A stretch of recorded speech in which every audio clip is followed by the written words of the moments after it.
The day a star fell, it was almost like seeing something out of a dream. Nothing more or less than a breathtaking view. Hey everybody, welcome to You Have to Watch This podcast. I'm Alan. I'm Ryan. And I'm Devon. And today we're talking about the 2016 anime film, Your Name. This was Devon's pick for our romance theme month of February. I don't have much else to say except for, are you guys recording on Audacity? Because I forgot to check. I am. Okay. Ryan is not. No, I am now. That's fine. He's It's getting fine. there. It's fine. All right. So I'm going to just hand it over to Devon and take it All away. right. Cool. So a little bit of background on this movie. Your Name is a 2016 critically acclaimed romance fantasy film by the director Matoko Shinkai, who has also done The Place Promised in Our Early Days, The Garden of Words, and 5 centimeters per second, which is a terrible joke waiting to happen, I think. The original version of it features Ryanosuke Kamiki and Mone Kamishi Hisayari. Clearly, I am well practiced at these words. The most important person here, though, or not most important, but somebody that I think you guys will be kind of pumped about, is the character designs are done by Masashi Ando, who's the character designer for Princess Mononoke, Spirited Away, Animatrix, Ghost in the Shell. So, pretty big guns here. You caught me on those last two. You caught me on That's why I added him. I was like, I think Ryan knows about this. Yeah. So before I dive too much into the history of this and talk about all of the accolades, let's just talk about personal experience because I want to hear what you guys thought. So I saw this movie a couple weeks ago. It's always been on my list ever since I heard that it was, up there as one of the better ones. And everyone talked about how great it was. And I was like, okay, this is something I got to watch. So I watched it and I clearly wanted to talk about it. Now, you two have been teasing me all week, or at least since you watched the movie, and not telling me what you think about it. And I need to know what you think about it. Okay. In any particular order, okay, please tell me. I'll go first. So after Okay. I watched this movie, I messaged Devon, I do. Devon, I have one thing to say to you about this movie. Wow. I absolutely, with all of my soul, loved this movie. Oh, good. Okay. I said to my wife, this might be my favorite movie that we've watched for this show. Wow. Which is a high bar, and I can't think of anything else that I liked as much as this. And we'll get into the details as to why, but I knew nothing about it going in. I have one request for the future, Devon, and that's give me more anime. I'll try. Because I like this more than Spirited Away. Oh, wow. Which even if you don't know much about anime, that's high praise. But yeah, I absolutely loved this movie. And Ryan ended up renting this off of Amazon for 99 cents. I rented it from Apple for $5. Totally not mad about it. Totally worth the investment. So, wow, I was wondering how you guys, and also the other follow-up question to this is, did you guys watch dub or sub? I don't care. I'm not one of those people. I just am curious. I did dubbed. You did dubbed? Okay. Yeah. Okay. So Ryan, what did you think? I really, when you said the name of the movie, I was confused. But then when I saw the movie poster on Amazon, I know that I'd seen it before. And it was one of those things where it was I think I told you that I knew memes from this, and that was a complete guess because it sounded familiar, and I just happened to be right. So there's that there, and then I double checked that, and they are horrible memes. But anyway, we're not going to get into that. Anyway, so I wasn't expecting any of this. I wasn't expecting the plot. I wasn't expecting, what to happen. This movie's great. Yeah. I would put this on par with like other live action movies that I like. Let's try to Hmm? avoid spoilers for people in the chat who haven't seen this, because it looks like some people are going to have to check this out. So let's try to avoid spoilers for as much as we can. Yeah. Because Yeah, that sounds I think great. there are some. Anything. I know. I'm just Oh, saying you it wanna- now so we know. Yeah. I don't want to spoil it for anyone out there, because Okay. Okay. Yeah. So I wasn't expecting what they were going to do in this. There were some aspects that because it's an anime, I just knew they were going to do, which I don't, which we may or may not get into. But I watched it dubbed. You watched it dubbed? Okay. Yeah. Yeah. Devin, how about you? How did you watch this? The first time I watched it subbed. Just because I'm lazy and it was the first thing that came up on Netflix was subbed. And I was like, all right, guess this is how I'm watching it. And then I rewatched it today. I almost rewatched this movie. I never usually do that for something that's new to me, but I almost rewatched this today. Oh, I did rewatch it today because I was like, I need to make sure I remember all of this. Yeah. And I took extensive notes. So Ryan, I talked about how I teased Devin a little bit about the movie. What did you do in response to this movie right away? Any TikToks or anything? Okay. Okay. Good. So I was wondering when you're going to get to that because I completely today's been crazy since like 1 o'clock, so I kind of forgot about some of this, but not this part. So I feel like there's another reason you forgot. On. Yeah, go ahead. So I put the movie on, and I wasn't expecting the like pop punk, like post-core, like music at the beginning. And I played it, and I was getting laundry together to put it, I was throwing clean laundry in front of the TV so I could fold laundry and watch the movie at the same time. And I started like bobbing my head to it, and I'm like, oh. And so then I went back over. I put the movie back to like the very beginning. And I just started recording myself like headbanging to it, like towards the beginning. And I probably did like 3 or 4 different videos, and that was the best one. So that's the one I sent to you guys. Yeah, he sent us this video, and I was like, well, that's going on social media. And I was like, no, you're not doing that. But So all this to say, you can now follow You Have to Watch This Podcast on TikTok. We've had the account since our Borat episode, but we finally posted not 1 but 2 videos on there. So we're going to be using that as well as everything else to do like short little recommendations for stuff. I posted a recommendation to a movie about sea shanties because sea shanties are in right now. That's crazy to me. 2021 is off to a great start. It's a weird year, man. But yeah, so Ryan was hesitant to have us put that out there, but in the chat, sea shanties were always in. Yes, they're always in. Now they're all over the place. Yeah, but I love that. The thing was like it was supposed to be a quick joke, and then you said, "Hey, let's put that out there." I'm like, "No, you're not doing that." And then I rewatched the video like maybe 2 or 3 times, and I'm like, this is fine. Yeah, put it out. That's it's just whatever. do it. Yeah, it's fun. So, it's fun. Yeah, it's a fun video. Yeah. Mm-hmm. So the one thing I did want to ask is, you guys, Ryan touched on this actually. This movie almost lost me a couple of times. There were a couple of scenes where I was like, "Oh no." And one of those was actually right off the bat when it had its own like theme song and like intro sequence. I went, "What is this?" And, like, does anybody know? Is that more common? And I just like am weird and missed it, or I don't know much about animes. This is the second anime that I've seen, if you don't count Digimon the movie. You should always count it. Yeah, I don't know. I assume that's a thing that happens. I also don't know if that was like what did the song sound like in the subbed version?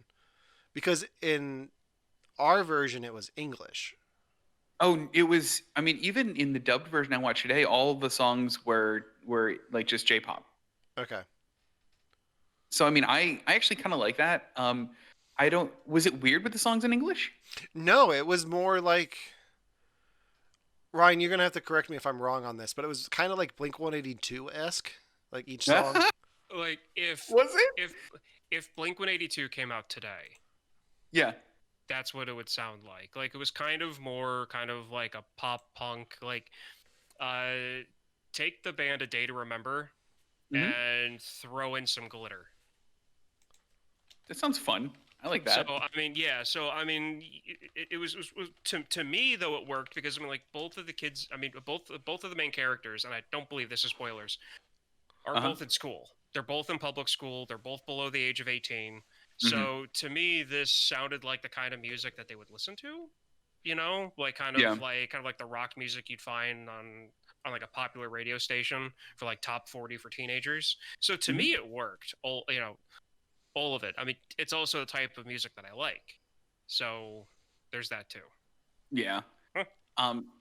So, for those of you that don't know, because it sounds like we have some people who are interested in watching this, the plot of the movie, and this isn't anything spoilery. This is just basically what you get on the like little IMDb blurb. Is it's basically Freaky Friday in Japan. It is a young schoolboy. I think they're 17 years old. Switches bodies, falling asleep. They do it like once or two or three times a week. Switches bodies with a random girl. She lives in the country. He lives in Tokyo. That's kind of the premise for it. That premise alone, and that's kind of like what all of like the spoilery reviews will tell you about it. That premise alone made me hold off on this movie for a while because I've seen Freaky Friday. I know what they're gonna do. I didn't know what was going on for this movie at all until they Oh, finally really? explained. Yeah, you didn't give anything away with the plot, No. except for that it was vaguely romantic. Yeah. Um, I really, if I had heard this was the plot of this movie, I would be like, oh, that's interesting. I don't know if I want to Yeah. watch this, but Yeah. I'm really glad that I did. It's one of those body switching movie. Like it's a different kind of body switching because it's not consistent. Like they alternate days pretty much. Hmm. And that's an interesting take on it. And then they use technology to communicate with each other. Like they'll leave memos on each other's phones, which Yeah. I think is brilliant. Um, and I'm sure they're going to do a live action remake of this and ruin it, starring Scarlett Johansson. Um,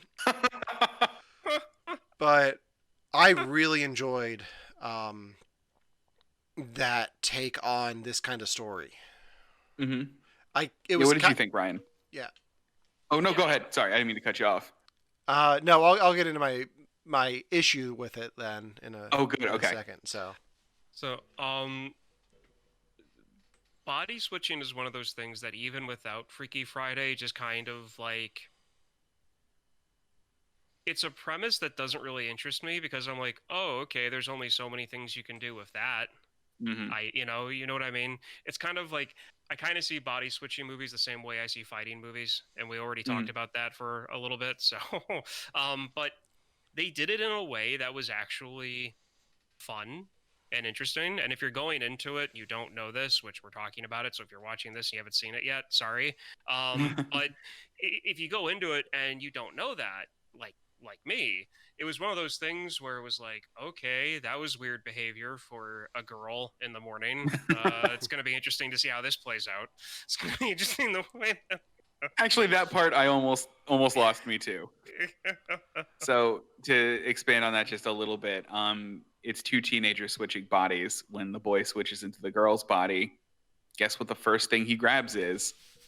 Yep. Yes. can I do that on Twitch? Forget that. It almost lost me at that point. I was like, this is gross, but it had it had a funny payoff. Well, it had a funny payoff, and to be perfectly honest, I mean, if you were to wake up with a woman's body, wouldn't you be kind of freaking out and going, "Oh my God, is this real?" and kind of doing the same thing? Yeah. Yeah. So, I mean, The there gets to a certain point though where it's like, okay, come on, okay. the come on, best stop part of real that though quick. was the little sister being like, "You playing with your boobs again?" Like, uh, so So yeah, go ahead. the one thing that the back and forth reminded me of, and I've never seen this movie, so it reminded me, like, I felt like there was something we didn't know about this. Hmm. It gave me kind of the Lake House vibes because the whole premise of that movie is Keanu Reeves and Sandra Bullock are writing each other letters in this mailbox at this lake house. And there's a time thing going on. Like one of them is not, they're not in the same time. So I kind of should have expected that. Because I was comparing this movie to that as I was watching it. And there's a twist in here that I should have saw coming. But the fact that it completely caught me off guard when it happened blew me away. The way they handled time in this. I'm a sucker for a time travel movie. Time travel romance is like my thing, I guess, which is a weird That's subgenre. awesome. But It's a good genre. But yeah, like I had you guys watch Somewhere in Time with Christopher Reeve. This is right there up there with that. Because it handles time so well and does this really cool thing using this comet and their history in Japan. Like I really loved what they did in this movie. And I don't want to say too much because I don't want to spoil it for people. Like part of the reason we do this show is so people will watch movies they haven't seen. I don't want to spoil too much of the end of this movie. So I think that's all I'm going to say about that twist. I really don't want to go into the whole third act of this film. No. I mean, I think the most I'll say is it's good and it's everything I wanted it to be. I think like it had a payoff better than most movies this genre did. Yeah. But yeah, I really don't want to say too much more about the third act of this film because it takes a turn. And it becomes a different kind of different kind of movie at the end. What's up? I have a suggestion. We can talk about the stuff that isn't the third act, and then maybe we could possibly do like a separate, recording. Maybe put the third. We could put the third act out there, so we can do this with everybody watching without ruining it for everybody. But then we can still talk about the last half. That's a good call because I mean, there are things I do want to touch on in the last half that I just don't want to touch on here. Same here. Yeah. So I'm happy you both liked the movie. Was there anything you didn't like about it? Like, is there any kind of joke? And if you want, I can start. I feel like some of the comedy in it was a little bit like, oh, I'm a preteen and my body's weird. And like, I feel like that was like more of the jokes than not. And like, fine. But like, it would have been funny if it was, or it would have been nice if it had like different kind of variety of humor, I think. I mean, I kind of expect that from, this sounds bad. I kind of expect that kind of humor from anime. Yeah, like, I don't know why. I feel like that's just the kind of humor I get in these most of the time. No, I can't think of anything I didn't like about this movie. Oh wow. That is high praise. Yeah. Yeah, I got nothing. Ryan, is there anything you didn't like? I mean, I like anything that comes from Japan. I really do. And it's because I love their I love the way their buildings look. I love the way the cars look. I love the way that their streets and just everything about Japan. I like the way it aesthetically looks, and so I've got no complaint about how anything looked in it. I mean, I'm gonna amend what Ryan just said about Ryan loves anything from Japan except for Ninja Turtles 3. That never happened. Is that from Japan?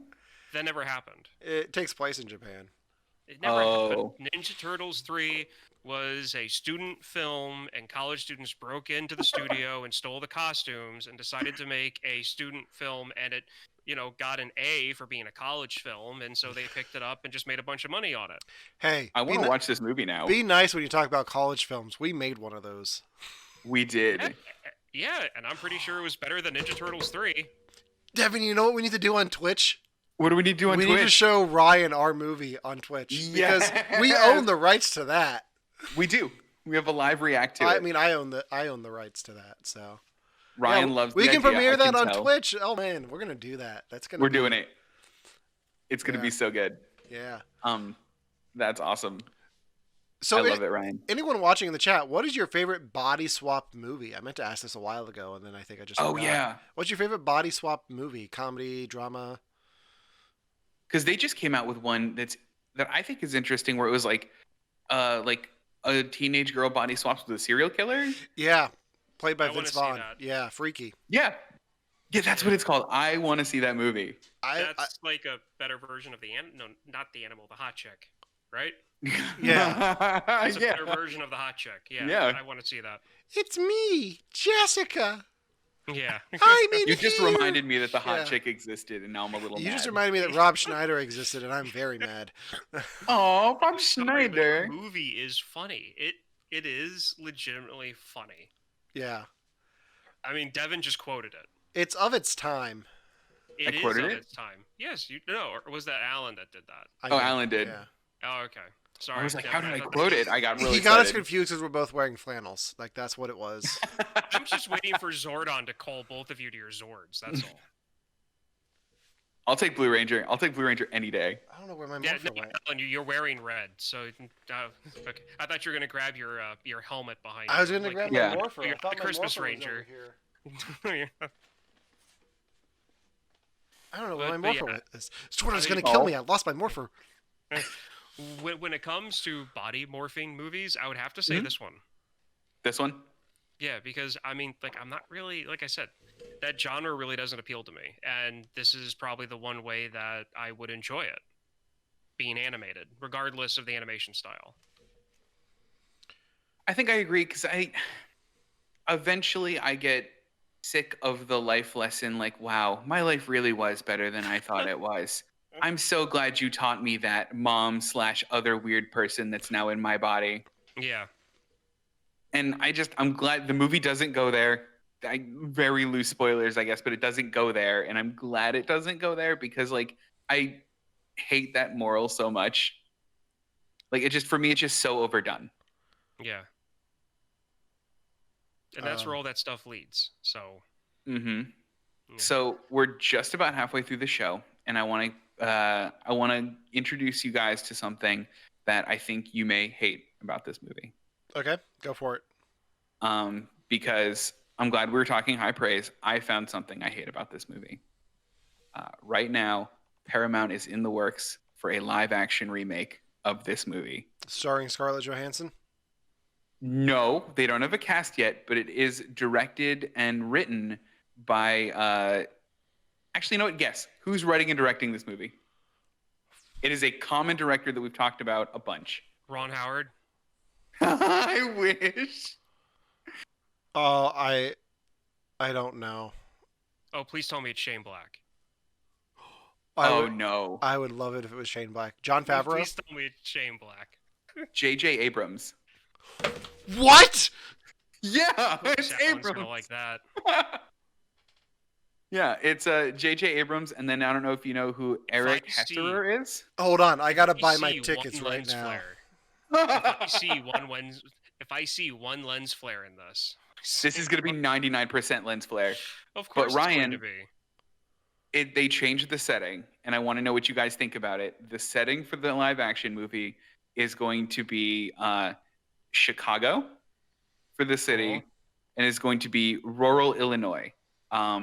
The female character is still going to live rural. She's going to be Native American, and the main character, I guess, is just going to be everything you think of when you think of a Chicagoan. I'm sure he'll be eating deep dish pizza and watching a Cubs game or something. And have the last name of like Trubisky and Yeah. be half Polish and Irish. Right, exactly. So, I mean, it's whatever. I mean, okay. So first, I want to ask you a question because Okay. I just because I think it's silly the way that you said originally why like the way you built this up, like the first thing you said about it's like, guys, I think I found something I really hate about this movie. I want to ask you about that because I want to make sure you worded your statement correctly. Sure. Go ahead. You said, I found one thing I hate about this movie, and Mhm. here it is. Yeah. So does that make you actually not like the animated version of this that we just watched? Or or are you upset that they're making a live action version of this? I think it's a bit of a double-edged sword because that's a good question. I absolutely don't like they're making a live action version of this. I don't think I've seen a good live action to or animated live action movie. I think Alita Battle Angel is probably the closest to like that transition done well. Yeah, Um, I agree. but I don't know. I'm very weird about this where I kind of like art to be art and it just to exist in the form that it was supposed to exist in. This movie Okay. was meant to be an anime. It was meant to have these visuals, this storytelling, this pace, and these Okay. characters. I don't Okay. think it gains anything from the translation. Here's can I counterpoint that for a second? Please do. Go for it. There is a mindset, and I'm guilty of this, where Mhm. no matter how, like, let's take a movie like Spirited Away. Okay. I've heard for years how great that film was, and I just never got around to it because anime is not really my thing. Right. I think making animes into adapting them into live action for a different language audience lets people experience those stories in a different way that's more accessible to them. I don't. I like. I'm always hesitant of anything that gets adapted to a different language. Like if they were to remake Parasite into English, which I think they are Oh, with Mark right. Ruffalo for HBO, because everything's going to HBO.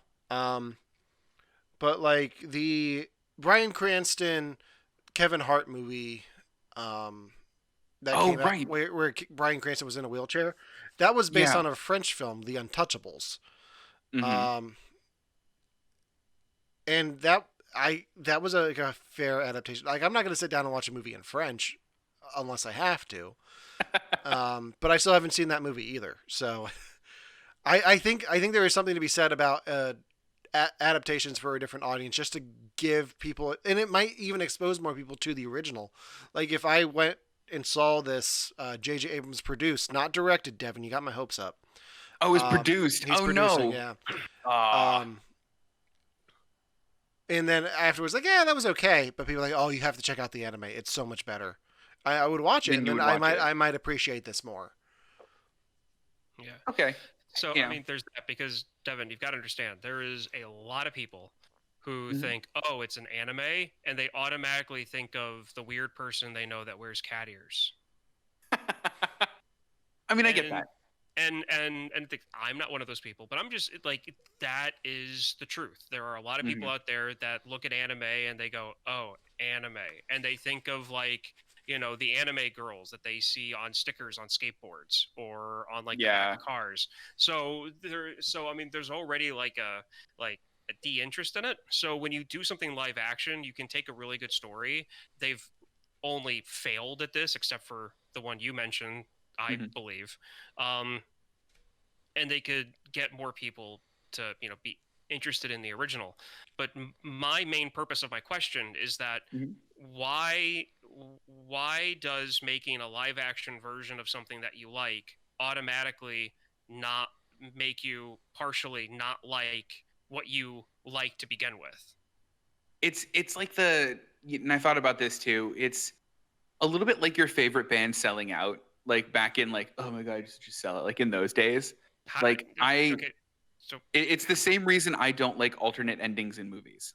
I okay, really don't like alternate endings in movies because I okay, think that if I understand shooting multiple, but then I think at some point you need to sit down and you need to be like, this work of art is this is the ending to it. There are no other endings that I wanted to do because this is how to best tie up this story. And I think a lot of alternate endings go against the original. A lot of the ones I've seen go against the original message and take what the artist loved about the thing or why they created it and kind of go against it, either for movie reasons or for producer reasons or for budgetary reasons. And I think that it should just be what it is. And I think that taking this thing that I love and making it a live action is changing it from what it is to, okay, sure, I guess my idea that I had that was great could be anything now. I, See, You're allowed to fight me on this. I'm You're not gonna allowed I'm not to. gonna fight you on that because I do agree to the core of what you're saying. I think a lot of Mhm. alternate endings are shot to avoid spoilers. Um, But Sure. I could think of an example which we haven't done on the show yet. Have you guys seen the movie Yesterday? The Beatles never existed, so I'm going to write all of their song. No, I Okay. haven't seen that. No. So there's an alternate ending to that, and I'll spoil it because it's not. It doesn't really have anything. It doesn't really change the meaning of the film at all. But the end of this movie where the Beatles never exist, he makes a reference to Harry Potter, one of them makes his girlfriend makes a reference to Harry Potter, and he's like, "Who?" Like Harry Potter never existed either. And then there's an alternate ending where he makes the reference to Harry Potter, and she has no idea what he's talking about. Oh, got it. Like it alternates. So, oh no, he makes the no. Yeah, it alternates. So one of them knows who Harry Potter is. It doesn't really change anything at all. It's just like I can be ready. I can see that screenplay being like, now is it better if he doesn't know who Harry Potter is or she doesn't know who Harry Potter is? So Okay. I personally thought it was better with the girlfriend knowing who Harry Potter was and then everyone else forgetting. Like I would have much rather had that ending than the one that we got. Yeah. So, so Devin, I guess what I'm trying to say is that I like Dragon Ball Z. Yeah. Okay. Yeah. The live action version of Dragon Ball Z is its own thing, and it does not affect the way that I look at the anime. It doesn't make the anime worse for you. No, it doesn't, because it's its own thing, and it's not like, to me, it's like, okay, so I guess this goes back to my issue that I had when the Ghostbusters movies came out. And everybody was like, they got all upset that like the new Ghostbuster movie like ruined their childhood, and the Ghostbusters were my favorite movies, and this is coming out, and why would you do this? Like, to me, that's how I'm seeing what you're saying. You're saying, you're saying, like, to me, when you say that a live action version of this movie would make you not like the other one, you know, the original one, I can't wrap my head around that, because the actual film, the thing that you like, has no bearing on if a live action version of it gets made or not. Like, it would basically be if, you know, the doctor that was in the room when I was born, you know, like, without my knowledge, took some of my DNA and cloned me. Am I going to hate my clone, or am I going to hate the doctor? Let's find out. Come on. No. That would be awesome. I mean, so I mean, if you're going to be upset at anybody for this, or any, you know, thing for this, find out who sold the rights. Be mad at that person. Oh, yeah. Not the film. In the chat, like, the chat has brought up Avatar: The Last Airbender and the live action remake of that by Night Shyamalan. That's a good. So I actually recently watched Avatar: The Last Airbender. Like, I haven't seen the movie. I watched the show, and it was great. But it was just like always in the back of my mind, like this like threat that like I could watch this in live action right now, and it's not going to be this good. And for some reason, for me, it's hard to split that up. Like, it's hard for me to go, okay, this is its own thing, regardless of everything that's around it. Almost in the same way that it's hard for me to separate, like, if I were to watch a movie with somebody who's done something wrong in it, like, for me to separate, like, that bad person. So we teased, I made a joke about it earlier, but let's look at it outside of anime. Let's look at the Ninja Turtles, Teenage Mutant Ninja Turtles. And I'm kind of regretting not wearing that t-shirt right now. So you have this TV show, you have the comics, you have this cartoon on Saturday mornings in the 80s, and then you have this series of films that are live action. And you get a lot of fun stuff from those movies, but you don't get Beat Bop and Rocksteady, you don't get Kang, you don't get a whole bunch of stuff that's in the cartoon, because there's only so much you can do in a 2-hour movie. Whereas in the series, you can deep dive into these other villains, different character arcs. Like, it's the whole reason that Disney Plus is moving on into doing series for these Marvel series and Star Wars. Like, you can deep dive into characters and moments and explore the world more in a series than you can in a 2-hour movie. And I That's think fair. the movies can be what they are. Like, I love Secret of the Ooze, but and that's Ninja Turtles to me. But I never grew up with the cartoon. Like Oh wow. I would watch it occasionally, but I had that movie on VHS, so that's the Ninja Turtles I know. Yeah. Um, And that's it, to stay on the topic of the turtles. I grew up with the cartoon. yeah, Like for years I grew up with the cartoon before the movies came out. Uh-huh. And to me, the movies as a little kid, the live action turtles, the costumes were Mhm. as close as you could to how they looked in a very simply drawn two-dimensional children's cartoon. So it was Yeah. fine. And you'll find a lot of people who are my age and older who feel the same way about that. That those live action movies did, that they were good enough for what the cartoon was. Mhm. Um, but at the same time, when the new Turtles came out, those movies came out, it didn't affect the way that I saw the other movies. I still liked them fine. yeah. That's I don't. that's my rod in your side again, Devin. No, I mean you're right. You're totally right about that. And to be fair, I have that where like I like the Ninja Turtles. The animated one is my Ninja Turtles. The Michael Bay Ninja Turtles do not bug me at all. They can go live in their own thing. I Yeah. don't know why, and I haven't like explored my thoughts enough on this yet to understand why I don't like the fact that this is going to be live action so much. All I know is that when I heard Paramount was picking up for live action, I went, and then like groaned so loud the whole apartment complex could hear me. I mean, it's what Hollywood does. Yeah. It's a thing. Like it's. I'm trying to think of a good example of it, but I I I don't know. Death Note I mean, anime was it's a great live act. Okay, Death Note anime was great, and the live action was not great. In the chat, I mean that's so right though. I mean, it's kind of like that where like Death Note was great. If you guys have ever seen it, it's fun. Yeah. The live action was not as great. And I think I'm just worried that this thing I like is gonna not be a good thing, and that's I that's think just with my little I think weird with thing. Bad Robot involved, you'll get some interesting visuals. Hmm. Because there's money behind it. Like I look at anything with Bad Robot's name on it as quality. Like maybe not the Sure. best quality, but quality. And then there's Cloverfield Paradox. But it's being produced by J.J. Abrams, like we said, but it's got two directors listed. Lee Isaac Chung, which I'm not familiar with his work Hmm. from looking at his IMDb, and then there's a second director listed as the original director, so I don't know if he's still involved in the project. But Oh. Mark Webb, who Hmm. did the Amazing Spider-Man films and Oh. 500 Days of Summer.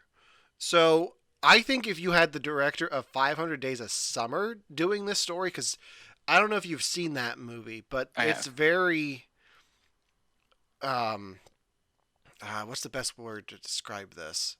It's very abstract. There are some like there's a whole musical number in the middle of it for no reason at all. And Right. I think if you had somebody with that kind of like that movie's very stylized, I think that style would fit this very well.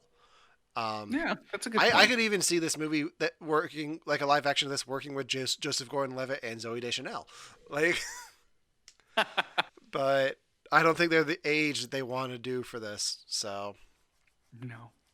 No, I mean that's a yeah. I mean I didn't know that was the director, and I think I like that about it because I think I am right. You're right. Like 500 Days of Summer was very stylized in the same way that this needs to be. also this is so early on in production, it might not happen. Oh, is it really that early? I thought it was Yeah, like all but being filmed right now. it's been announced, but they haven't.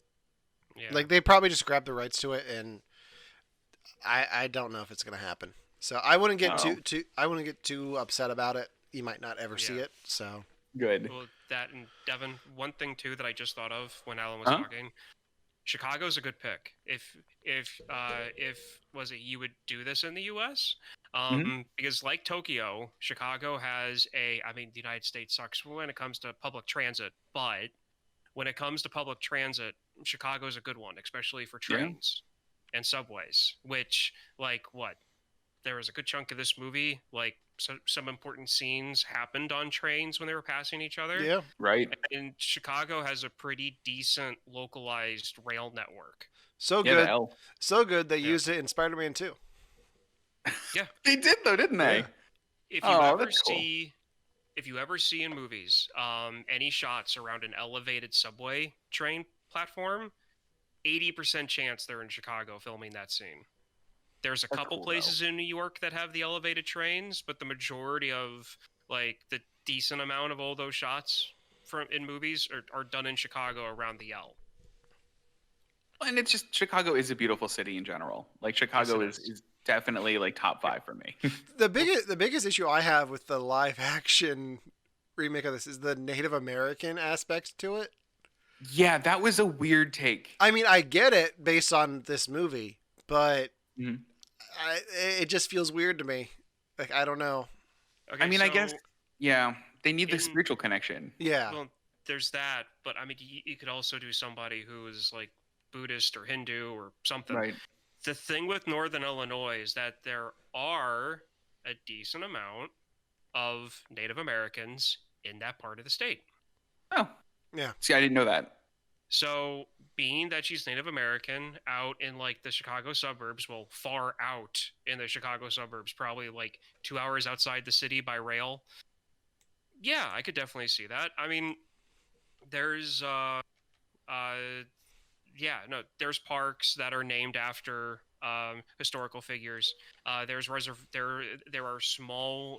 are very small reservations out there around within like a 5-mile drive of the city. So I mean that part does make sense. That's a good point. It makes sense. Yeah. I worry about them being disrespectful.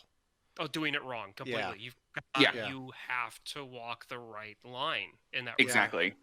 There's this really bad trend in movies where Native American individuals are portrayed as just being magic for some reason. And it's a little bit old. I mean, they did it in like Brother Bear. Like The Simpsons does it like once every 3 seasons.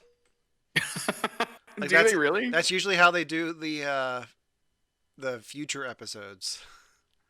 Oh, no, Like- that's a good Like point. the one is Bart sneaking into a Native American casino, and like the security gets him and just shows him his future in a fire. That's right. I forgot about that one. Yeah. Okay. Go ahead. I want to talk about food. Yes. Before we Yes? do that, I have a question for Yeah. Devin because I'm Okay. going to forget. So they have the ritual at the beginning of the film where Yes. they pour this liquid into a thing. What was that? What was going on there? I can answer. Kichikami sake? Yeah. Go, Ryan, go. Okay. Sake. It is a alcohol that is made by Okay. chewing on rice. I know and what then sake is. and So- spitting it out, and then you let it sit, and then that eventually turns into alcohol. It is one of the Gross. oldest known forms of. That's how they alcohol. make sake? Well, that's how they used to make sake. I don't know how they make sake now. That's how they but make like that kind, at least. Yeah. That is like the extremely, extremely old version of making sake, from what I know. No. That's It's not gross, sake yeah. nowadays. Don't worry about that. Yeah. I That's mean- not sake. now. Okay, that makes a lot more sense because I didn't know what was going on and why like the asshole kids were making fun of her. Well, Right. her friends show up when the Yeah. male friend shows up, and like he's standing next to the other friend. Huh? They talk about it. They Okay. say it right there. I mean, you probably missed it, but they do explain that that's what sake is. Okay. And I think he says, "Oh, I can't believe they used to make sake that way." And he's like, Yeah, "Ugh." ugh. He Yeah. makes like that face. Okay. But, it is what it is. Honestly, I thought she was peeing in a cup. I didn't know what was going on. I was so confused. Okay, so. But no, it makes sense. It makes sense. It makes sense. We're Yeah, good. no, no. That's I have a short story about sake that's worthy of this show. we I'm got. excited. Okay. Back when my dad used to work for the Chicago Parks Department when he was in high school. The night before Easter, when he was supposed to go out and like hide all the Easter eggs for all the kids showing up to like find Easter eggs in the one city park, he went to a party and he didn't know what to drink, and everybody was drinking beer, and he wanted to be unique, and he found a bottle of old sake in one of the in one of the cabinets, and he drank the whole bottle. And Oh my later gosh. and so he woke up the next morning with the world's worst hangover, and went out to hide the Easter eggs, in the morning. And he'd been begging his boss for overtime, and his boss said, "Hey, the Easter Bunny guy called off. Do you want to fill in for it?" And my dad's was like caught between saying no, even though he's been asking for overtime forever, and saying yes and dealing with the hangover. So, end of story. My dad was a hungover Easter Bunny on sake, helping little kids find Easter eggs one Easter morning. Oh my god. That's amazing. in a full in a full-blown head-to-toe 1970s Easter Bunny costume. That had to have been warm and gross. Messing with kids, having pictures taken, all of that. Ugh. No thanks. So you kind of carried on were you hungover when you were the Easter Bunny back when we worked at the place that shall not be named? I wish. It would have made the experience better. Yeah. All right, so let's. My butt when I was in that costume once. Huh? Wait, what were you gonna say earlier, Ryan? Yeah, about food. Let's talk about food. About food. Okay, food. So I don't know what it is about I don't know what it is about anime and food, but that is one of the best art forms for drawing food ever. Agreed. Yeah. Absolutely. Even like bad food looks good. And when I mean bad, I mean like, old food. Like, not warm, not cold when it's supposed to be cold. Like, not good food, but it still looks great. Like I want to reach into the screen, like mine. They went on. There's a part where he eats like just a salad with like a side salad and a sandwich, and I'm like, I want a side salad and a sandwich real bad now. Yeah, I want that ramen. Like I just want Yes. good ramen. Oh man, the food in this movie looks exceptional, and I want all of it. Yeah, I guess I'm kind of conditioned now to watch anime and then go get sushi. Because yesterday after I watched this, I was like, I kind of want sushi. Because I was just gifted a sushi making kit for my birthday, and paired with this movie is dangerous. Nice. Yeah, after we did Spirited Away about 2 years ago, Ryan and I went and got sushi. We should have done that for this, Ryan. Why didn't we do that? Oh. I don't know, but we should have. That stuff was good too. I got like a little sandwich square sushi where it was the pressed rice as like the bread, and then it was all the layers of like the sushi in it. That's awesome. Nice. Again, you put stuff in a sandwich form, I'll eat it. All right. What else do we want to talk about with this before we wrap this up? I had one more weird little fact that I thought was pretty cool about the movie.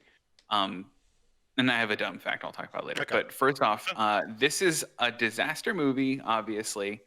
And Not obviously. I'm not going to spoil. We haven't really talked about why that is. So Yeah. And I'm not going to spoil it or anything like that. But the idea for this movie came to the director after the great earthquake in Japan in 2011. Okay. Which I thought was really interesting, that something so horrible like that could like spawn something that's as nice as this. Oh, that explains a lot for me, which I'll Does it? get into when we talk about. Yeah, we do our what's spoiler happened this thing. later. Yeah. I'll mention that there because that I'm being brought back to when that happened, and I'm getting the rush of emotions I had when I'll get into it later. Yeah. All right. And what was your yeah. other fact? My other fact is I found out what the main character girl, what her name and her family's names are, and dang it. So her name is Mitsuha, which means 3 leaves. Her grandmother's name is Hitoa, which is 1 leaf. Her mother is Futaba, which is 2 leaves. And her sister is Yoshua, which is 4 leaves. Their family is just increments of leaves. I guess that's fun. I'm like, come on. Oh, cool. So they actually have a legit family tree then. They have a real family, yeah. I'm sorry, I had to. It was good. The leaf doesn't fall too far from the tree. Yeah. So one thing I'm gonna say that's non-spoilery that I really liked about this movie is I liked how they captured motion, like when they were in the vehicles, and they showed them driving. It's one. This is one thing I see in anime that I don't see in any other type of animated art form when it comes to like movies and shows. The driver's actually driving. He's not just like holding the steering wheel stiff, and it's not, just going like this and the car is going in a straight line. When the car jumps, the steering wheel jumps.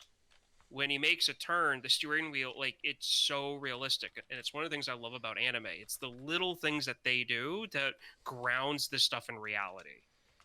And that's what I like about it so much. And this film did an excellent job at that. They did a good job of making transportation look very cool here. Yeah. Just like, even like there's like a picture of like Tokyo rush hour traffic, and I was like, how beautiful. Yeah, no.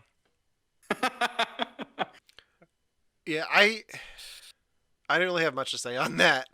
No, I mean, yeah, it's there's so much visually in here that I loved, because the overarching thing of this movie is there's a comet in the sky, and the way they show that is beautiful throughout. Mm-hmm. There's not much else we can say without getting into spoilers. I don't want to spoil this movie for the chat. No. So the best thing I can say is if you have not seen Your Name, go check it out. I highly recommend this film more than I recommend anything else for this show, which is weird because it's not my pick. It's really good. It's worth the time. I think it's 99 cents to rent on Amazon right now. Oh, wow. So go check that out. We're going to probably wrap up the stream here shortly. Let's talk a bit about next week, which is my pick. Sticking with the romance theme for the month of February. My pick's a little bit out there, a little bit more out there than Devon's pick this week.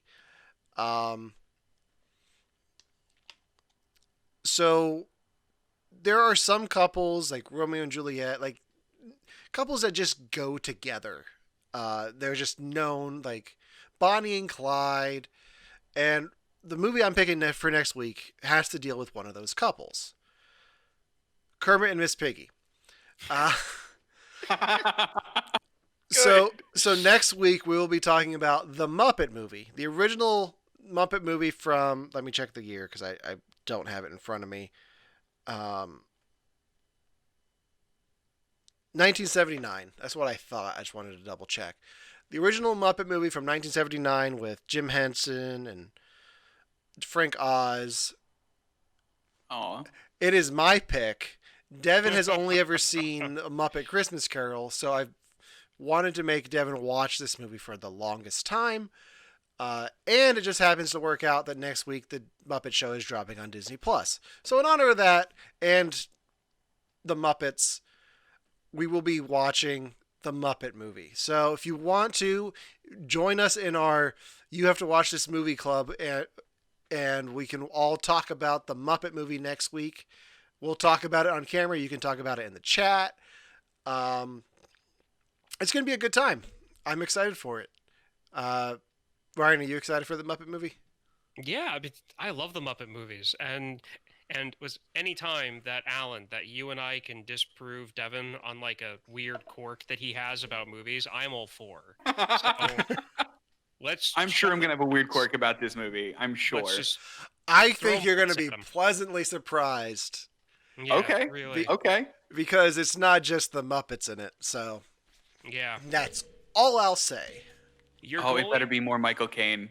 You're going to understand why the Muppets are so... You're going to understand why the Muppets are as popular as they are after you see this movie.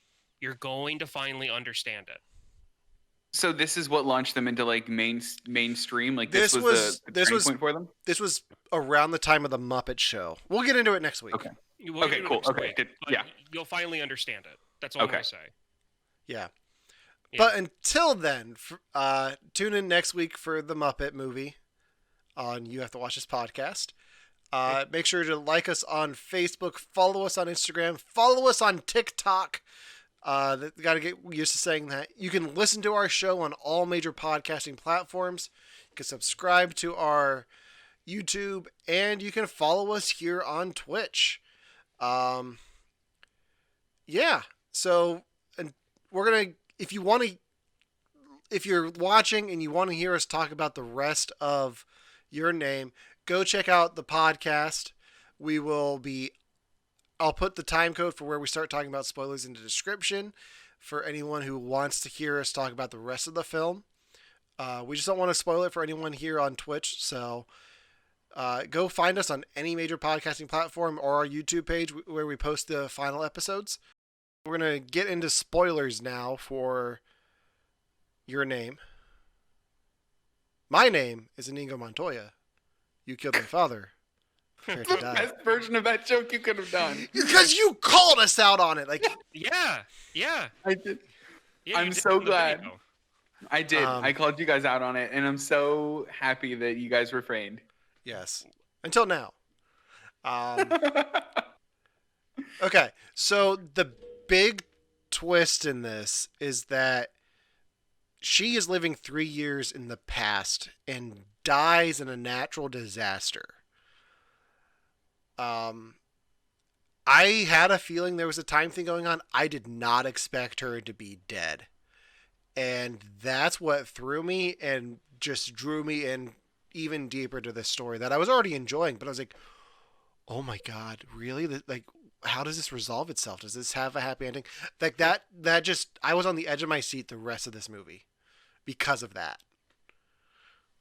That part of it. So I was watching this movie just kind of in the living room, and Romana was around doing her own thing, and then that part happened, and she went, oh, and then like sat down to watch the movie with me and finished out the movie, which I think is just cool. Like it's not where I expected the movie to go. I didn't expect the time thing, which I guess I should have, but it was interesting enough that I'm like, what are they going to do with this? I kind of expected the time thing when they're talking about magical hour and all of that with the sunset. Oh, right. I kind of expected something like that, and like the afterworld is like, okay, is somebody gonna die? There's a lot of setup in this movie that is confusing if you don't watch the whole way through. Yeah. Like the whole father is the mayor thing, like that doesn't really seem that important until the third act. So, Yeah. Ryan, what do you Well, think? To me, I mean, I didn't see it coming because I've seen enough anime. To me, I was like, okay, so I've seen enough anime that I knew some type of societal thing was going to get destroyed because some type of societal thing always gets destroyed, whether it be a village, a town, Yeah. a city, something gets blown up or knocked down. It's an anime, it's going to happen. So I figured something like that was going to happen. When she did the whole thing of like ripping off her like ribbon and throwing it at him and like yelling the name, like I figured, okay, so there's going to be a link because in anime that's the thing. The ribbon is going to signify something. And then when they started doing the body switching, I was like, oh, okay, he must still have the ribbon.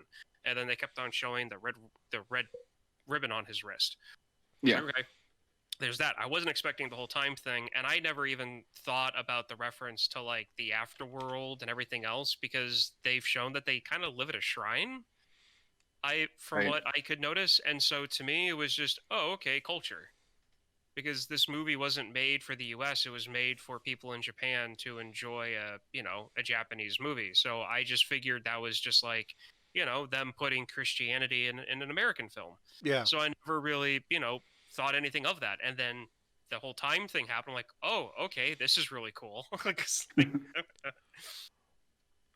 Well, I mean, that red ribbon is like a Japanese tradition. Like, apparently, Japanese culture, they believe that like soulmates are conjoined together by this invisible red ribbon. So, like, they actually just took this like Japanese tradition and made it like an actual part of the plot, which I thought was really cool. Oh, I wish I could find. So there is an Irish or a Scottish or Irish tradition where married couples put like a cord around their hand during Oh yeah. during the ceremony. My wife and I did that. We still have our cord. It's in a shadow Aw. box, and she made it. So I mean, you've got things that span cultures, and I find that that's really cool. Yeah. So where else? What else we want to talk about with this? I mean, so I almost let it slip a little bit during the podcast that this was a disaster movie, and then I was like, oh, I have to backpedal a little bit. I think one of the things that I was most shocked about, I think, and that I'm curious how they're going to pull off in real life, is that like a piece of a comet fell, destroyed a whole village, and like people are just semi not aware of it, even though I guess it happened relatively. I don't know how close Tokyo is to the town that she was living in, but like he just like was not aware that this happened until like halfway through the movie. I think it's one of those things that he probably like knew about, but just back of your mind, 24-hour news cycle. It's one of those things that you just forget about. Sure. But it could also be too that this whole thing with him going back and forth between the two bodies and being so obsessed over, like what was going on. And I feel like they showed that they both had issues with their memory when all of this was going on. So Sure. I'm wondering if when this started, because I mean, they started, it seems, so he was in her body first. Yeah. Before she was in his, I think, from, if I remember how it goes. Mm-hmm. And I feel like when that started happening, there were aspects of their lives that even they couldn't remember when they were back in their own bodies. And I feel like that might have been one of them. I think, yeah. Well, and I think that helps solve one of the big questions I think I still have after 2 watches of this movie is like, why would they suddenly cry? Like there was that one scene where she like wakes up and she's crying.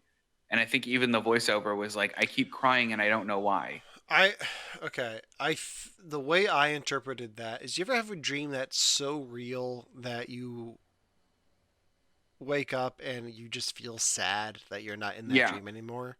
I feel like it was that. Like you wake up and you're just, something feels off and you just feel like you want to cry. I feel like it was just them crying, because the way the film plays out, they're soulmates, and like they get to be part, like they have this connection with their soulmates, and then that's lost the next day when they wake up, and then it's just like you have that hole in your heart. So yeah. I think it's that. Hell, I remember a time within the last year where I just woke up and was bawling my eyes out because I had a dream that was so realistic about my aunt who passed away. Oh, wow. And I just woke up because I was dreaming about my niece, and then my aunt was there and she gave me a hug, and I woke up and I was just bawling. No. So like that didn't seem too off to me, I guess. Like, yeah, I guess that makes sense. I like that description of it better than like Romana asked me about that while I was watching it again, and I was like, I came up with something like, oh, because they remember that something's gonna happen, but they don't remember that they remember, and like your explanation is much better. Yeah. Yeah, I mean that's how I took it. Yeah, I liked it. Yeah. Yeah. Yeah. So so what I want to, the question that I have, and this is kind of skipping ahead, but we're talking about the third act and spoilers, and hopefully people had seen or this part of it. So was her soul communicating with him, or was this that whole time travel thing where it was just like her of that month in 2013 was communicating with him on the phone in 2016 or 2017? Like, is that how this worked, where like she was time traveling from 2013 to 2016 and then he was going back? Yeah, I think so. I think so. Good. Yeah, that works. Yeah. I wouldn't. Yeah. I wouldn't read too much into the whole text message calendar thing, because that's like a weird. If you think about that too much, it doesn't make any sense at all. But time travel. Yeah, I was. Yeah, no, I was doing that too. Yeah. Well, it wasn't really the text message thing. It was just the fact that like I was thinking, okay, so it's either time travel, because I mean, to be honest, like during the like after they said that it happened like 3 years ago, I wasn't thinking time travel. I was thinking like afterlife. Oh, interesting. Yeah. Like after that point, they do talk about the afterlife a bit in this. Yeah. And she lived at that shrine and she did the whole cultural stuff. So I was thinking, okay, well, maybe she was in tuned, but I also was at the beginning. She like runs down the stairs and says that I Mhm. just she says that I want to be a handsome boy living in Tokyo, Yeah. and I'm thinking to myself, I'm like, I've never seen this angle done before in an anime. This is going to be kind of interesting. But then they went a different route with it. So Yeah, Yeah. that was definitely a thing that I was not expecting. yeah, Um, I'm glad they didn't go that route because that would have been a whole different movie. Um, so I didn't put together the whole tsunami thing. Yeah. And it makes a lot more sense. Ryan, your face was you're unfrozen now, but you were frozen for like the last 2 minutes in the face. Like I I took a was. yeah. We could hear you fine, but your face was Yeah. frozen. I know. It's fine. It's I got Yeah. to work because it's jumping back and forth between the cable and the Wi-Fi, and that's what's happening. Oh. I got to play with the settings later to get okay. that fixed. You're But fine. No. so the reason, Yeah. Let's talk about the tsunami allegory. Link. Yeah. yeah. Yeah. So should lead this off probably. Mhm. So when that happened in 2011, I was playing video games at home. I didn't have to work the next day. It was like 1 o'clock to 1:32 in the morning, and I turned off my Xbox 360 because I was playing like Modern Warfare, Call of Duty, or something like that was popular in 2011. Turned off the TV. Oh, I turned off the console, and whatever Mhm. channel I was on was broadcasting a live signal from the BBC World Service from a helicopter that was following the tsunami live about Oh, wow. 10 minutes after it hit shore.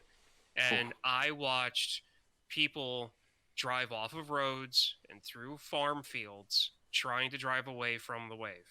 I saw Mhm. cars get swept up.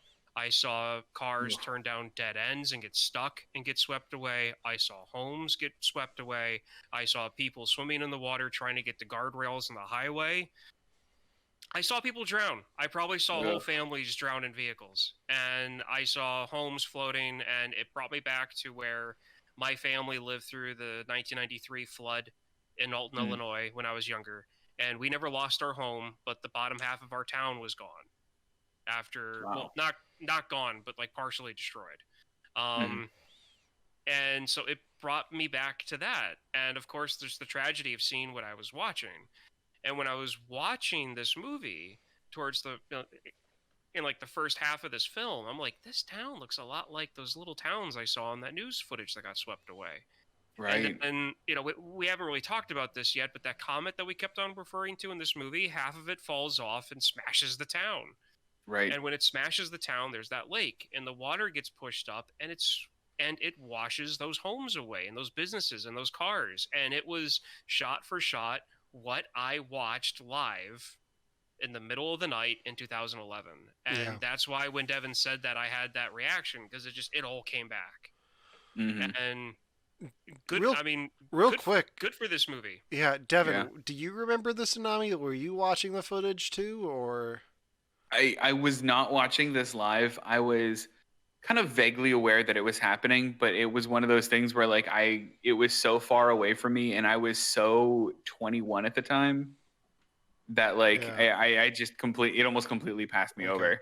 over. Because it's just weird. I remember watching this on CNN too, like just watching Oh, the yeah. aftermath of everything. So it'd be weird if all three of us were just watching this that night. That would be really. Oh, Um, you watched it live too. Yeah. Wow. I think I was a little bit later than Ryan was, but yeah, like Well, that's the one thing that I think the movie does well is that it handles disaster well. I mean, the director said that he was inspired by seeing the disaster of a town that had gotten swept up in the flood and thinking this could have been me. The only reason this isn't me is entirely random. mhm. And like, what if this had been me? And like, that's what sparked this movie. And that's like the kind of creative, great idea that could only come from tragedy that I think I really appreciate about this movie. Yeah. Hmm. Um Because I mean, it's heartbreaking. Like when he finds her name in that ledger of the people that passed away. Like Yeah. at that part, you're like, Oh, because you go to like this character too. And then the most tragic part about that is that he forgets why he's there towards the end of it. Yep. Because Yeah. he just blank. It just goes away. That the whole them forgetting everything aspect of this was gut wrenching to me because you go through all of this and then you just lose it all. And I think that's why I was so drawn to the end of this film because they do a time jump and then like they keep passing each other but they don't know it. Until they finally do meet up and then they just both start crying. And I think that goes back to the waking up and crying thing where they finally find each other, so they're crying again because they made that connection again. Right. So yeah. So God, I love this movie. It's good. I want to talk about the whole plan about trying to warn the town. I thought it was hysterical that 3 teenagers could plan something like this out, and how what seemed like the most ridiculous part of it they could pull off, but they couldn't pull off what seemed like would be the easiest part. The easy part, right? Like okay, yeah, no, it's like they set up the male friend, wanna be boyfriend. They set him up that his dad works at a quarry and they work with explosives, and they work with explosives, and that he's buddies with the mayor, and then the mayor's daughter is his he wants a relationship with her. That's apparent. And I find it funny that they were able to steal the explosives, break into the power, break in, not to the power plant, but to like the converters, I guess, like the power hub, like the power station, blow that up, get down to town, and then they were able to get the sirens going, and then you had the teenage, friend saying the speaker, and I'm really surprised people weren't moving, because to me, from everything I know about Japanese culture, and I could be completely wrong, and obviously I'm an American saying this, or I probably am, I thought they just moved. Like you're kind of, like sirens are going off, you go to where you're told to go to be safe, because, it's just, every time I see a special on, like tsunami awareness and stuff like that, not to get political, but if 2020 taught me anything, it's that's not surprising at all. People. Oh, true. Yeah. Okay, they gotta play their little carnival games. Yeah. They'll go do that. True.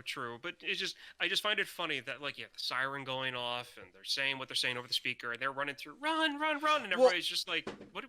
Well, I think the big thing is you don't have the police or the firefighters running and reacting to it as well. Right. And when they don't, the guy says, yeah. Mm-hmm. Yeah. The whole you're gonna come with us in the morning and train with the explosives thing was like for me that felt really out of place. Yeah. But then I was like, afterwards I was like, I know better. That's just Chekhov's gun. Like that's gonna pay off later. I was like, I'm an idiot. Like that. It felt off at the time. I was like, that's why it makes sense. Like I had that exact same thing about the teacher that was teaching them about like Twilight. Like I've never sat in a classroom in my life where they're like, did you know ghosts come out at Twilight? Like that's never happened in my entire education. And I was like, why are they teaching them about this? I'd rather them teach that about that Twilight than the vampire. Yeah. I've been in cultural studies classes where we talked about that kind of stuff. Oh, really? In high school, yeah. So that never really seemed odd to me. And I knew the dad worked at a quarry, and I've seen enough animes where they have overbearing parents to where you're coming out to learn how to use explosives tomorrow. That was like, oh, okay, overbearing father. Like that's got it. Check. What did you guys think of the confrontation scene with the dad though, where Mitsuha talks like as like it was her, but the boy was in her body, where she finally confronts the dad? Amazing. Yeah. Amazing. To me, if I had Alan's skills, and I'm pointing because to me, Alan's right here on my screen, I would take Wayne's World and take a cut where Garth is talking about going into his lawyer's office and grabbing him by the tie and say, "Hey man, I'm not going to jail for you or anybody." I'm going to cut that scene where she comes over and grabs him by the tie, and that's going to be Garth yelling at his lawyer to me. Let me write it down for the list. Oh, perfect. Because I do need to make. I have that list somewhere. I need to go through and actually make the stuff. And then of course you would have to kind of loop her grabbing the father's tie from maybe a few seconds, and then just put Garth's explanation over what's going on and just cut out the audio from it to make it look like like that's how Garth sees himself yelling at this fictional lawyer. That would be really funny. I'm an idiot because I was like, I'm writing down here and I couldn't see what I was writing for the microphone, so I leaned forward. I'm like, I could just move my mic. The easy solution, just move the mic. Yeah.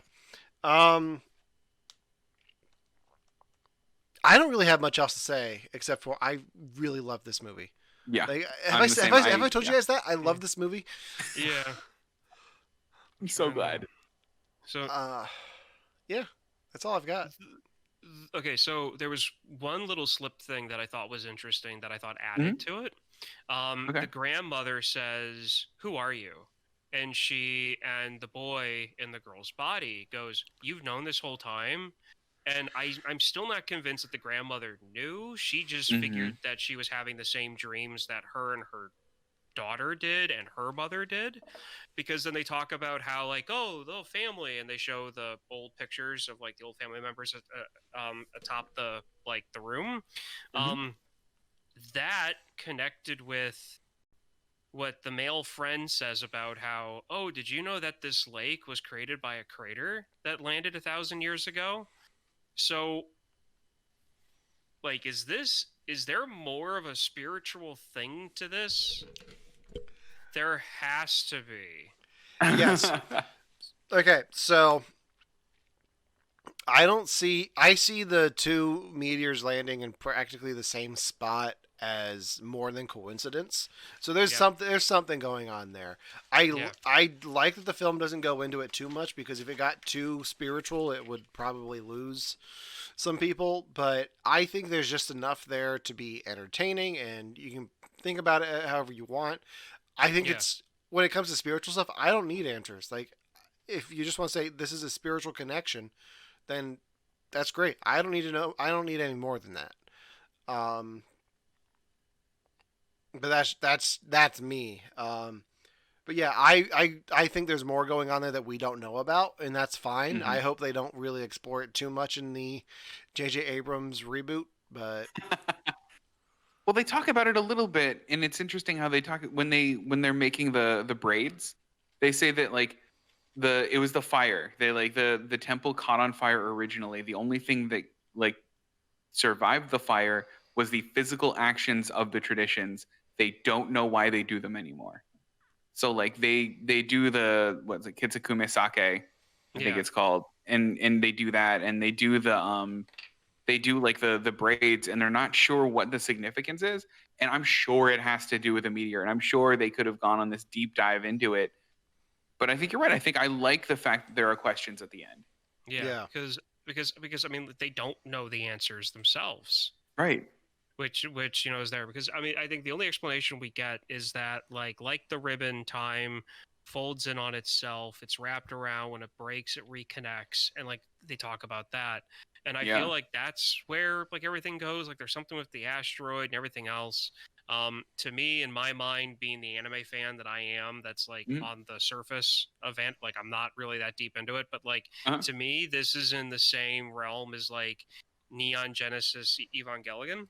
And people who are anime fans can yell at me if I'm really off base here, and that's totally fine. Because in the way that show is set up, you've got these things that show up on Earth, and they're there to renew the Earth and destroy everything and bring it back. And to me, this whole asteroid thing landing every 1,000 years, and honestly, the writing in this sounds a lot like the writing from Evangelion.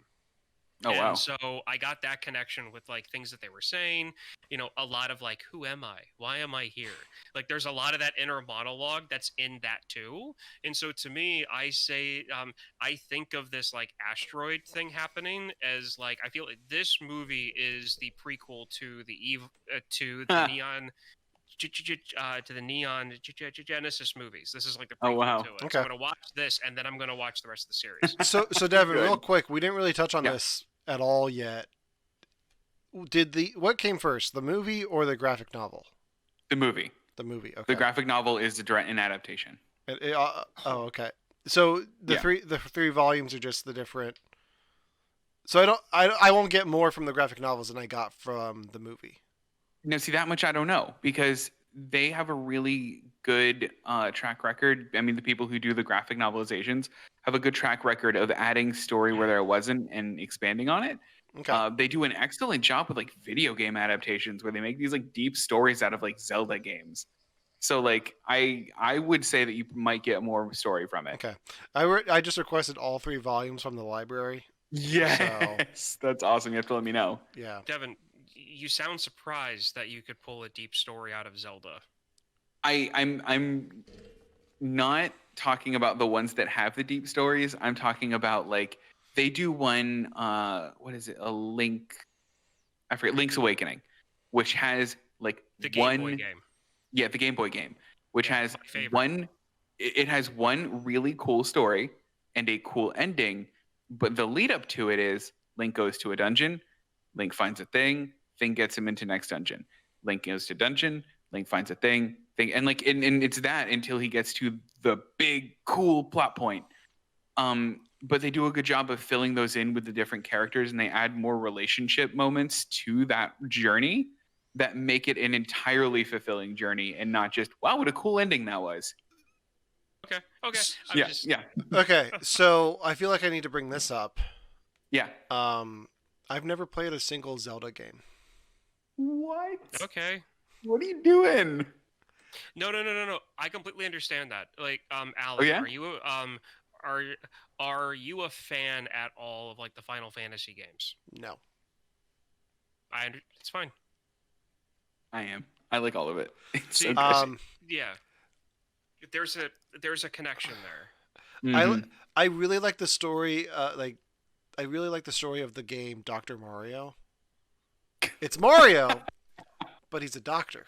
He's a doctor now. I feel like you can make a great movie out of that. A plumber who just gets a doctor's license. There's a horse in the hospital. Oh Like- my god, could you imagine a sequel to the Mario Brothers movie where he gets his doctorate degree? Only if they get the original actors back. No, that's what I'm saying. Yeah, that's what I Imagine- want. Imagine if they made a sequel to Mario Brothers like 3 years later, and he gets his like doctorate degree, and he goes back to the Mushroom Kingdom, and he becomes like a human doctor working on like the mushroom people. I feel like he'd be the Dr. Zoidberg. before we wrap this up, I feel like I've told you guys this before, but did you hear what Mario said to Peach when they broke up? No. Get your pit out of here. It's a not you, it's a me, Mario. Oh. That's bad. All right. Yeah. All right. I think that does it. Yeah. We've got another about half hour since we cut and went to spoilers. So I really recommend this movie. I can't say that enough. I have it open on Amazon to buy it right now. I'm just debating do I get a physical copy or do I get the digital copy for $5?